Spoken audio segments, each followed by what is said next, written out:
Бекова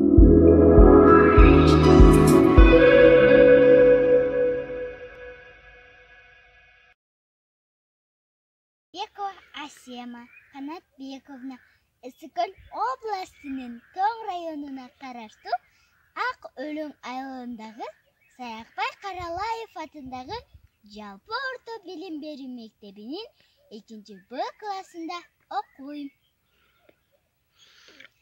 Ысыкөл кыргыздын бейнети. Ысыкөл кээде тынчта, кээде толкун. Толкуса толкунуңа тең ортокмун.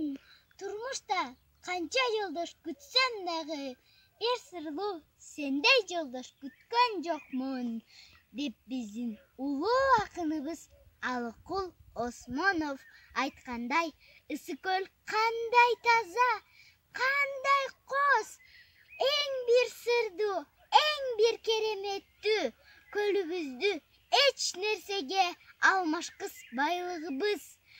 Көргөн сайын көз тойбойт. Көп ооруган адамдар көлүбүзгө келип айыгып кетишет. Көлүбүзгө канчалаган чыйган ырчылар, акындар ыр жазышат. Жана көлүбүз жайы салкын, кышы жылуу.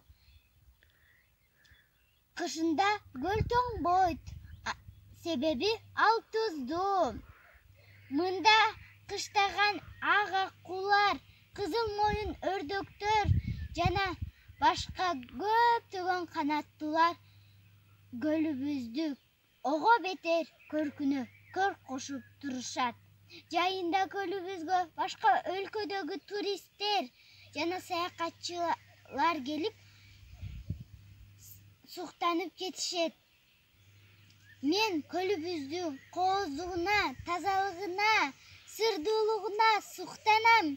Биздин көлүбүздөй көл дүйнө жүзүндө жок. Мен Ысыкөл менен сыймыктанам.